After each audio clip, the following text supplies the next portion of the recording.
नमस्कार दोस्तों, मैं हूं आपका साथी, आपका दोस्त विजेश्वर निर्दोष। निर्दोष टेक ऑनको के एक और एपिसोड में मैं आपका स्वागत करता हूं। दोस्तों, आज हम जानते हैं क्या जब पेशेंट का ट्रीटमेंट चलता है उस समय पेशेंट को और उसके रिलेटिव्स को किन किन बातों का विशेष ध्यान रखना चाहिए। कई बार ऐसा होता है पेशेंट का ट्रीटमेंट स्टार्ट होने जा रहा है और उसके रिलेटिव्स और पेशेंट के मन के अंदर बहुत सारे क्वेश्चन चल रहे होते हैं, दौड़ रहे होते हैं और वो अपनी परेशानी की वजह से, या हो सकता है पेशेंट खुद भी इतना हेजिटेट करते हैं डॉक्टर से बात करने में, वहाँ के स्टाफ से बात करने में। उनके मन के अंदर जो सवाल चल रहे होते कई बार वो नहीं पूछ पाते। और आज हम इस वीडियो में जानने की कोशिश करते हैं कि वो क्वेश्चंस क्या होते हैं, क्योंकि कई बार जब समय बीतता जाता है, इलाज का निकलता चला जाता है और पेशेंट थोड़ा सा फेमिलियर हो जाता है, तब वो अपने क्वेश्चंस वहां पर पूछना शुरू करता है। वो क्वेश्चंस क्या होते हैं, आइए इस वीडियो में हम जानते हैं। क्या जो मेरा रेडिएशन से ट्रीटमेंट चल रहा है वो बहुत ही पेनफुल होगा? जी नहीं दोस्तों, रेडिएशन से ट्रीटमेंट बिल्कुल भी पेनफुल नहीं होता। बस सिंपली ट्रीटमेंट होता है जैसे कभी आपने एक्सरे या सीटी स्कैन कराया होता है, वैसे ही एक रेडियोथेरेपी की लीनियर एक्सीलेटर मशीन होती है, उस पे पेशेंट को पोजीशन करा जाता है और सारा ट्रीटमेंट पेनलेस होता है। मरीज को कुछ भी नहीं फील होता। जैसे आप सीटी स्कैन या एक्सरे कराते हैं, बस वैसे ही पेशेंट का रेडिएशन प्लान करके ट्रीटमेंट डिलीवर किया जाता है और पेशेंट को कुछ भी नहीं फील होता और with in 5 to 10 minutes patient का ट्रीटमेंट भी कंप्लीट हो जाता है। और ये प्रैक्टिस डॉक्टर के प्रोटोकॉल के अकॉर्डिंग, मरीज की बीमारी के अकॉर्डिंग 1 महीने या 1.5 महीने तक ट्रीटमेंट चलता है। और अक्सर देखा गया है कि कुछ समय बाद, 1 से 1.5 हफ्ते 2 हफ्ते बाद पेशेंट के स्किन पे कुछ रिएक्शन आ जाते हैं, खासतौर से हेड एंड नेक के कैंसर में जो यहाँ से लेकर यहाँ तक होता है। तो उसमें रिएक्शन क्या आते हैं? सबसे कॉमन आता है स्किन या तो बहुत लाल हो जाती है या कुछ घाव टाइप का हो जाता है या काली पड़ जाती है। तो दोस्तों, आपको इससे बिल्कुल भी घबराना नहीं है, क्योंकि जैसे ही आपका इलाज खत्म होगा तो शायद 10 से 15 दिन बाद ये रिकवरी स्टार्ट हो जाती है और आपकी एकदम फ्रेश स्किन आ जाती है और ब्लैक स्किन और रेड स्किन बिल्कुल खत्म हो जाती है और एकदम फ्रेश स्किन आती है और बहुत ही खूबसूरत होती है वो। मगर ट्रीटमेंट में जो हेड एंड नेक के कैंसर होते हैं, आपको ये ध्यान रखने वाली बात है कि आप कभी भी शेविंग नहीं करेंगे अपने ट्रीटमेंट के दौरान। मुंह पे साबुन, तेल, क्रीम, पाउडर, परफ्यूम कुछ नहीं लगाना है। ब्रश भी आप उंगली से करेंगे, क्योंकि जैसे जैसे ट्रीटमेंट आगे बढ़ता है जो स्किन है अंदर बाहर से बहुत ही ज़्यादा सेंसिटिव हो जाती है, डेलिकेट हो जाती है।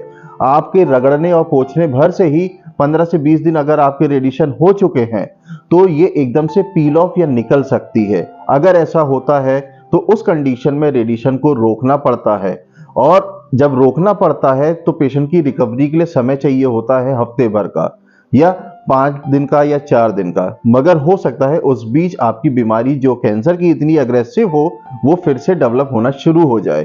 तो आपको इन सब बातों का बहुत ध्यान रखना है।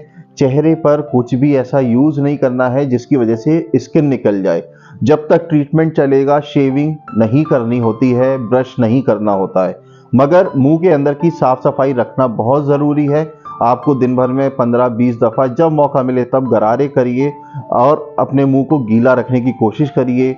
ढेर सारा पानी पीजिए ताकि मुंह के अंदर भी रेडिएशन का जो साइड इफेक्ट होता है, मुंह में छाले आना शुरू होते हैं, तो आप बहुत हद तक उनसे भी बच जाएंगे और आप अपना खाना खुद से खा सकते हैं और आपको जो नाक में नली पड़ती है खाने के लिए वो भी नहीं लगवानी पड़ेगी।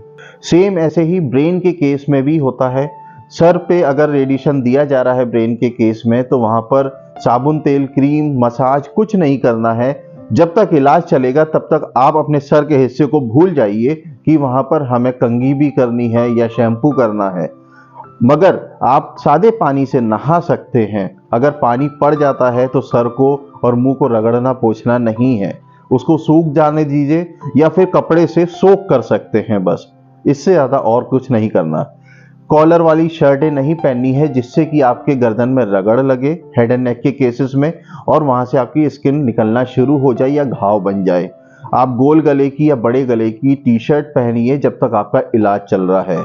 त्वचा को बहुत ज़्यादा गर्म चीज़ों से बचाना है। आराम से एसी में कंफर्टेबली रहिए। अगर एसी नहीं है फिर भी अपने टेम्परेचर को इतना मेंटेन करके रखिए कि बहुत ज़्यादा पसीना ना आए और आपको कोई इचिंग जैसी प्रॉब्लम ना हो। कई बार पेशेंट्स परेशान होते हैं कि हम क्या खाएं या क्या ना खाएं। आप इतना ध्यान रखिए, आप सब कुछ खा सकते हैं मगर अपनी हाइजीन को, खाने की हाइजीन को मेंटेन रखना है। आपको रॉ फूड से बचना है, आपको कच्चे मीट, रॉ फूड जो होता है, रॉ मीट जो होता है उससे बचना है, ताकि आपको कोई इन्फेक्शन का खतरा ना हो। आप जो भी खाएंगे अच्छे से कुक करके अपने घर पे ला करके खाइए और अपनी डाइट का विशेष ध्यान रखिए, क्योंकि यही आपकी डाइट आपको पूरे ट्रीटमेंट में हेल्प करती है। 1 से 1.5 महीने जो आपका रेडिएशन चलता है उसमें बहुत ज़्यादा इंपॉर्टेंट रोल होता है डाइट का। क्योंकि मैंने ऑलरेडी डाइट के कैंसर में क्या खाना चाहिए क्या नहीं खाना चाहिए वीडियो बना रखे हैं, तो आप मेरे चैनल को चेक करिएगा तो आपको वहां पर ये सारे आंसर्स मिल जाएंगे। रेडिएशन कितने दिन का होता है? जब आपका डॉक्टर रेडिएशन ऑन्कोलॉजिस्ट आपके प्लान को पूरा फाइनल कर देता है, तब आपके पास हॉस्पिटल से कॉल जाता है कि आप आइए और अपने ट्रीटमेंट को कंप्लीट करिए। तो यहाँ पर देखने वाली बात यह है कि आपके रेडिएशन ऑन्कोलॉजिस्ट ने कि किस साइड का कैंसर है, कैसा कैंसर है और कितना रेडिएशन प्लान किया है। ये जनरली 30 दिन से 35 दिन का होता है। कई बार अलग केस में जैसे थॉरेक्स के हैं तो 28 दिन का हो सकता है, पेल्विस का है तो 25 से 28 दिन का हो सकता है, हेड एंड नेक का है तो 35 दिन का हो सकता है, 30 दिन का हो सकता है। ये डिपेंड करता है कि किस साइड का कैंसर है और बीमारी कैसी है और उसको कितना इलाज देने की ज़रूरत है। तो ये आपको डे 1 में सब कुछ बता दिया जाता है और प्रॉपर काउंसलिंग करने के बाद ही ट्रीटमेंट को स्टार्ट किया जाता है। होती है कि आपका रेडिएशन ऑन्कोलॉजिस्ट आपको कुछ प्रोटोकॉल फॉलो करने के लिए बोलता है कि आपको इस प्रोसीजर में ऐसे ऐसे करना है, या फिर घर पे जाकर के आपको ये प्रैक्टिस करनी है। हो सकता है मैं जो बताऊं तो वहां पर थोड़ी सिमिलरिटी हो जो आपको बोला जा रहा है, पर प्रॉपर मैच ना करे। तो मेरा ये कहना है कि जो भी प्रोटोकॉल आपको दिया जाता है ट्रीटमेंट से पहले या बाद में, आपको उसको बहुत ही ईमानदारी के साथ फॉलो करना है, क्योंकि जो आपके रेडिएशन ऑन्कोलॉजिस्ट ने आपके बेहतर इलाज के लिए सोचा है, अगर आप उसको ठीक वैसे ही फॉलो करेंगे तो उस पेशेंट के ट्रीटमेंट के आउटकम भी बहुत ही पॉजिटिव और बहुत ही अच्छे होंगे। क्योंकि प्रोटोकॉल्स बहुत ही स्टडी करने के बाद, कई रिसर्च करने के बाद, कई पेपर प्रेजेंट करने के बाद ही बनाए जाते हैं पेशेंट के बेहतर ट्रीटमेंट के लिए। कई जगहों में देखा गया है रेडिएशन के ट्रीटमेंट को बोला जाता है, जैसे पंजाब साइड में बोला जाता है कि बिजली लगेगी, यूपी में बोला जाता है सिकाई होगी। तो हर डिफरेंट स्टेट की अलग लैंग्वेज होती है। तो ऐसा कुछ भी नहीं है कि बिजली लगेगी या कोई गर्म सिकाई होगी। ये बिल्कुल ही पेनलेस ट्रीटमेंट होता है। रेडिएशन आएगा, अपना काम कर देगा, अपना ट्रीटमेंट कर देगा और आपको बिल्कुल कुछ भी नहीं पता चलेगा। और इससे डरना नहीं है कि सिकाई होगी तो कुछ गरम गरम ला करके रख देंगे, बिजली लगेगी तो कहीं करंट ना लगा दें। ये लैंग्वेज गलत है, ये सब नहीं होना चाहिए। सिंपल वर्ड्स में आप समझ लीजिए कि आपको कैंसर का ट्रीटमेंट दिया जा रहा है, जो कि एकदम ही पेनलेस। पेशेंट के मन के अंदर आने वाला एक और क्वेश्चन है, क्या मेरी बीमारी वाकई में ठीक हो जाएगी? हो जाएगी तो कहीं वापस तो नहीं आ जाएगी?